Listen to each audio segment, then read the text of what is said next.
Hello, and welcome to another episode of the WildWestGamer. You join me, the WildWestGamer, here in the Gaming Grotto. And first of all, I'd like to say the channel's been getting some more views, so thank you very much. It is really, really good to know that you guys are starting to watch my stuff. The fact that you're just, clicking that, that view button and, watching it really means a lot. So yeah, really, really big thank you to all of you who've watched, and like I say, I really hope that you're liking what you're seeing. So today, another video game review, another retro video game review, I should add. I am doing quite a few old school games at the moment. As you can notice, a lot of them are PlayStation 1 games. The reason for that is I would do N64 ones. In fact, I'd love to do N64 ones. The only problem is that my N64 is having a bit of a sound and visual quality problem. I'm trying to sort it. I'm streaming through as much info as I can on the net about how to solve this problem. It looks like the only thing I'm going to be able to do is grab an old AV TV, one of the big old school clunky TVs, take a real step back. If that's how I wanted to get it to work. I think there may be some compatibility issues with regard to the cables required between HD and the N64, which should work fine with the old TVs. So yeah, at the moment I'm stuck to PlayStation 1 games, but fortunately it does help that this system has some of the best games ever made. And I don't, like I always say, I never say that with any actual embellishment. It's not me, being a fanboy. It is genuinely true. As far as quality, as far as gameplay, as far as, just all-round enjoyability, these games are the best. They are really, really, really good. And I think probably one of the best, if not the best. Certainly a game that has a very big notch in the impact it had on the gaming community is none other than Resident Evil 2. I'll lean a bit back there. Resident Evil 2. This game is phenomenal. Absolutely brilliant. It is a really, really good experience for anyone who wants to, play a genuinely hardcore survival horror. It is. It's made by Capcom, of course, and none other than the masters of horror. I mean, all right, we can, that comment perhaps is relevant to, say, the 90s and the early 2000s, but really, I mean, and I think, to be fair, they have lost their touch a little bit. But back in the day, they were fantastic, absolutely amazing developer, and Resident Evil was their flagship. It was their baby. They really nurtured this series and brought something really fresh and new with it. So Resident Evil 2. I'm not doing Resident Evil 1, first of all, because I don't have it. I'm not that lucky, and second of all, also because whilst Resident Evil is the first one, Resident Evil 2 just does everything the first one did, as well as a load of new things, and improves on them in every single way possible. And it also has a much tighter experience. I don't know really how to describe that, apart from people who've played number one and then will play number two know what I mean. It's, when I say tighter, I think perhaps not tighter, more fulfilling, because you do, there's so many more locations, it just feels like you're not perhaps in the same environment all the time. There was nothing wrong with Resident Evil 1 being set in that, in the Umbrella Mansion. It just, for my mind, I would have liked to, take on zombies everywhere I could possibly. Even if that meant perhaps using some of them as, perhaps some rather contrived and cliched horror locations to do so. Moving on to the full review. Released in 97, 98, 97, I think 97. Released in 97. Wow, what a game. One of the games that makes me wish that I was older, just so I could have, appreciated this game more at the time. It really left a big impression on the gaming community. Here was a game that presented you with a character who was almost completely immersed in the world that you were playing in, and by that I mean that you would, you really get to care for this character, and you could tell by how he moved, how he held himself, how he sounded, that he was how well he was doing in this world, and that made you really connect with him. When you were injured in this game, you started to sag a bit and you'd sort of lean into his wounds. And then when you were really hurt, you'd properly limp, and this affected gameplay. And this was a really radical thing. I think at the time, it really made people go, wow, my guy's not just this indestructible, being that all of a sudden just falls over when that health bar hits zero. He is a living, breathing character. The detail to the character animation was brilliant. You really feel like when Leon or Claire is injured in this game. Sorry, Leon Kennedy and Claire Redfield, for those who don't know. You really care, and that was a really big thing. This gave you a connection with the characters, and you felt more that you were really had to care for them. So that again made every shot you fired, every round you put into a zombie or missed in some cases, that much more. It increased the tension. This was a game where you couldn't just fire and fire and fire, and it didn't matter because you picked up some ammo back. I don't know, half an hour ago, and that giving you 200 rounds or whatever. No, when you found ammo, you found 5 rounds, you found 10 rounds, and you were thankful for that. But this game made sure that you knew that those 5 or 10 or 20 rounds, or however many you had to be used sparingly, and you really had to be careful. And that was the best thing about survival horror, or is the best thing about survival horror when it's done right. It's about you completely taking control of the situation and knowing exactly what you have to do and exactly how you have to operate. It's not about just closing your eyes, holding the trigger button, and knowing that you're going to pump the enemies full of bullets. It's about careful, precise movements. And this is what this game. This game is made for those people who love that. Anyone who really, really, really enjoys games that make you so full of tension, so full of dread, because you've lost that sorry, you had to perhaps sacrifice as well. I was trying to say you had to sacrifice perhaps a very good weapon so that you could carry another item, or perhaps you've got the weapons but you haven't got the health and you've suffered for that, or perhaps you've got the weapons and the health but no ammo. This is the game for you, which is about management of your equipment. It's about management of the very fine details that make survival horror so much fun, which is health, ammo, and weapons. You have a very limited slot space for your equipment. Again, another classic from the survival horror. You have to be careful. You have to be very, very intelligent with how you use what you're given in this world. And I can't help but reinforce that, because this is what makes this game so special. You think in a game where you had zombies, these very slow and dull creatures, that the threat would be diminished, as opposed to something like nowadays Dead Space, where with the necromorphs essentially are zombies in space, very mutated, necrofied zombies, but they can move very quickly. You'd think that was scarier. Well, no, this game is scary because whether it's the sound quality of the PlayStation 1 or whatever, but the drones of the dead are unnerving. And then when you consider that there are perhaps maybe even only 4 or 5, which again by video game standards considers very sort of mute and very sort of quite limited, that poses a real challenge for you and the character. It's not a simple, it's not like it's not Zombieland. It's not let's score points and smash in zombie heads. It's not let's have a laugh about this. It is really about this crisis has happened, this catastrophe, and you are left in the middle of it trying to fight to survive. And that's best what sums up this game. You are fighting to survive. You are fighting to overcome the odds, and the odds are always against you.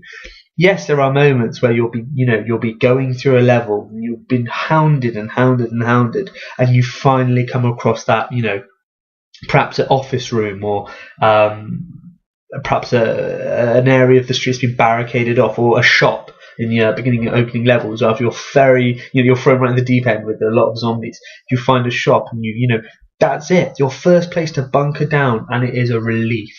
It is a complete and utter relief. It's like being adrift at sea, for days, and finding a spit of land, with water on it. That's how it feels. You are safe, you are secure, and you can just stay there and regain your wits, regain your sort of perhaps create a strategy for what you're going to do next. But again, that's what's great, because once you find these safe areas, you have to press on. You can't stay there forever. You've got to pick up what you need, go through, manage your equipment, and then make a break for it. Carry on going. And yeah, that's what's so great about this game. There's that desire to keep going, that desire to save your character by getting them to the end, getting them to the escape. The environments are really nice. Now, the game has this fixed camera mechanic, which a lot of people shunned because they felt that, the tanky controls, and I'll mention that in a second, that the tanky controls coupled with this made the game hard to control. It does to start with. It is a bit of a kick to the system to realise that, wow, this is going to be a bit, perhaps you feel a little bit uncoordinated, but you quickly gain how it works. And I have to admit, I used to be a really big opponent of this, the fixed camera angles and tanky controls. I played Onimusha 2, and that really pissed me off, the fact that I couldn't control my character properly. Jubei in that had the tanky controls, and he was meant to be a samurai, and it felt counterintuitive. This very graceful, quick warrior with these really slow controls. But for some reason now, if I was to play Onimusha 2 again, and by playing this, I feel a lot more accepting of that. It certainly increases the tension, it increases the horror aspect of the game, and because it's like a horror film. If in a horror film you can know what's going to happen, there's no scares. In this game, the fixed camera angles present you a situation where you can't see around corners. So if you hear the dripping of blood, if you hear the moan of a zombie, if you hear the scratching of claws, you don't know what that is. And what's really nice is to come around that corner and nothing's there. There's just a puddle of blood, and some perhaps, a smashed in door, and you go, shit, this game is really, playing on the whole sort of, the notion that, I don't know what's there. I don't know what's around the corner. And, eventually there is going to be that corner I go around, and whatever this thing is, whether it's big or small or whatever, it is going to be waiting for me. And that's really nice. It's really nice this game tries to put you in a situation where you feel that you are in control of it as far as you can see. You know that as long as you can see in front of you and behind you, in that small area, that you're safe. And that's nice. And then what it presents is each piece of the game, each piece of the level as you move through, it can enforce different kinds of scares. So sometimes it won't just be a jump scare. Sometimes it'll be quite a psychological thing. There's a section where you're going through a police station quite near the beginning, and you about to go for a door, and there's a window in front of you, and you see a leaper crawl across. Now, for people who don't know what a leaper is like this mutated human being. No, not a leaper, sorry, a licker. Sorry, not a leaper, I do apologise. A licker. The reason they call it these barbed tongues, like chameleons, they shoot out and swipe you with. They've also got big claws, they're all muscle and sinew, they are horrific. And you see one crawl across the window. That's bad enough, because you go, well, it's not just zombies now, it's this horrific demon creature that I'm fighting as well. You go through the door, and hey presto, the windows are smashed in, the shutters have been ripped apart, and then you realise, great, now this thing is inside with me, and it radically changes, because before you've got used to fighting zombies. It's only been a while since you've started the game and you're used to fighting zombies. But lickers, different ball game, isn't it? Because this thing showed it's fast, it's crawled across a window, it wasn't on the floor, it was crawling across it. It's agile, it's maneuverable, it's it looks dangerous. And that's really nice. Because of fixed camera angles, you always know. You're not forced to see it. It feels organic still. It didn't feel like the controls were taken out of your hands and you were forced to watch this cutscene. It happened in game while you were moving around, but because of the fixed camera angle, you always were going to see it, and that's really, really nice. That's really good. And I wish games went back to that for some reason. I really do wish that games went back and used fixed camera angles again. All right, it would piss some people off to start with, but you know what? If it gives you a scary game, if it gives you a really good survival horror, experience, isn't that what's best? So there's that. Back to the tanky controls. Like I said, it is a kick in the teeth. It's not very intuitive to just pick up controls and go, depending upon the context of where I am, this button, if I want to move that way, I kind of have to spin and turn. All right, yeah. You could argue that no one moves like that in real life, but at the same time, it works. You have to think. You have to invest yourself in this game. Invest in the way it wants to be played, because it will offer you so much fun. And it is genuinely scary when you are surrounded by 5 or 6 zombies all coming at you, and you have no option but to fight. You have no option but to raise your gun and fight. And again, raising the gun, you raise the gun and then you fire. It's not just press buttons and he fires off shots. And each one is slow and laboured because he's being precise. The game is trying to afford you the luxury of having a precise aim. And again, it's things like that. That is the great thing about it. It's the tension. It's the way it builds the tension in this game, so that you always feel like you're up against it. You're always being hounded, so that when it presents you with a safe haven, it feels like a massive relief, and you can reflect on what you've just been through, as well as what's to come. Apart from that, I don't really want to mention too much about the story, just because it is such a good story. It is really enjoyable. Games like Medal of Honor, which I mentioned the levels that were in the game. Now, I didn't really give much about the story, but in the same time, there's not much of a story there. I'm not. That's not mean to be disrespectful. Medal of Honor Underground that I did review yesterday, I think, or whenever it was. I'm not being disrespectful, but what my point is that's a very different sort of experience. This really is a story you invest in. Like I said, it's an experience you invest yourself in, and I would not want to ruin that for you by saying the smallest bits. Really, I would not like to. Another thing for the survival horror aspect: saving. It's not just saving. You have to find typewriter ribbons. A little bit a la Tomb Raider. Tomb Raider 3 did this with the save crystals. Yeah, it does piss you off, and it does piss me off that it takes up space in your inventory. But again, that's a really, really cool little thing, they've done. And the thing is, it's when you're young, you want to blitz through a game and you want to get it all out of the way and done with, and tell your friends, hey, I've completed this game. And so saving becomes quite vital, because you don't want to lose, an hour or so's progress, because you're really trying to beat the clock.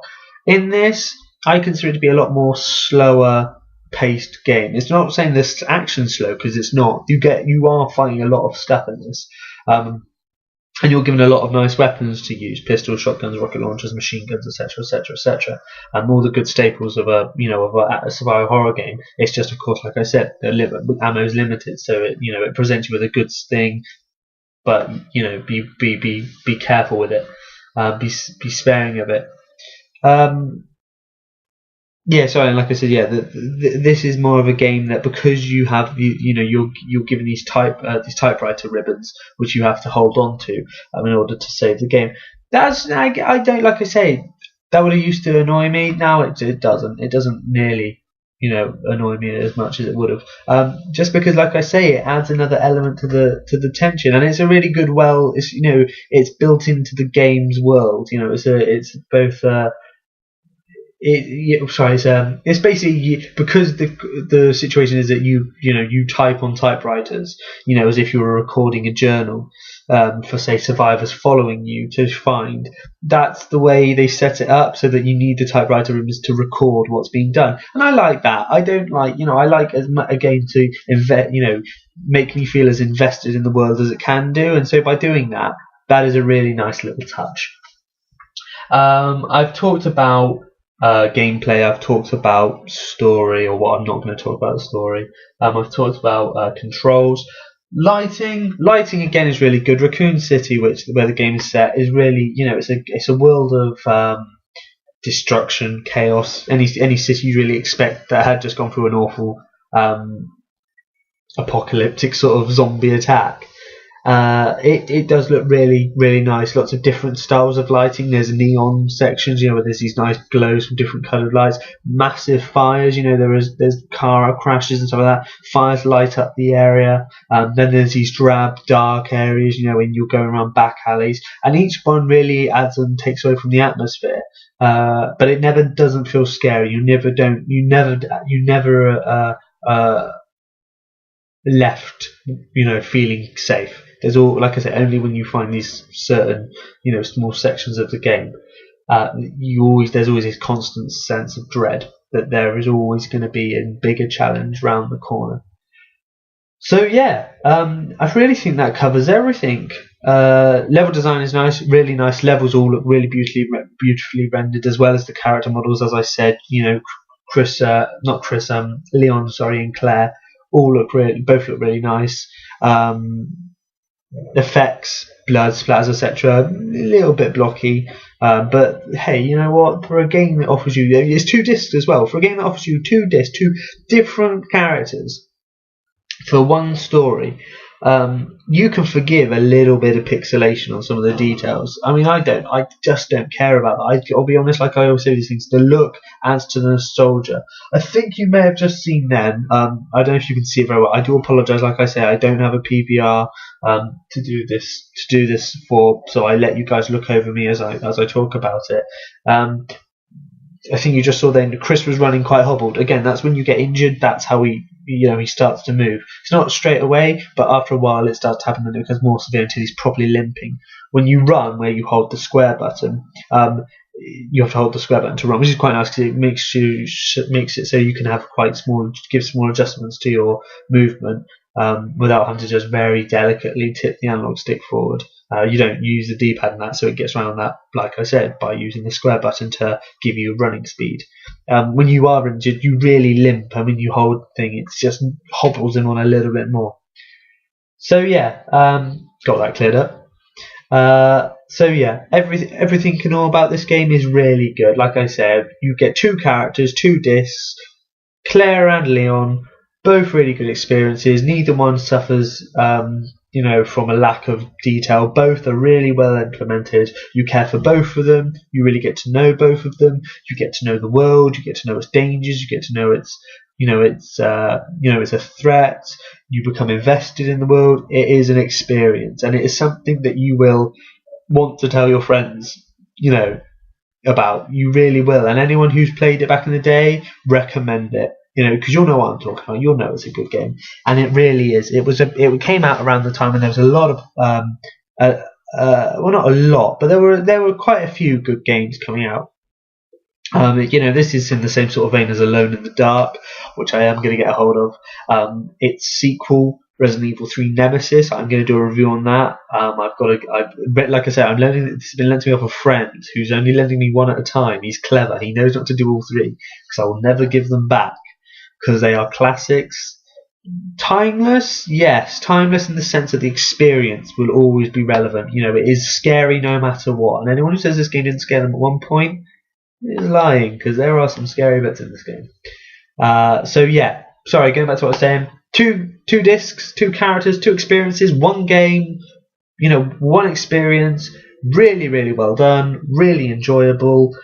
Everything feels fine. Like I say, it's only the age that perhaps holds it back a bit, but definitely get it. Unfortunately, unlike the other games I've reviewed, this is one that's going to be hard to come by.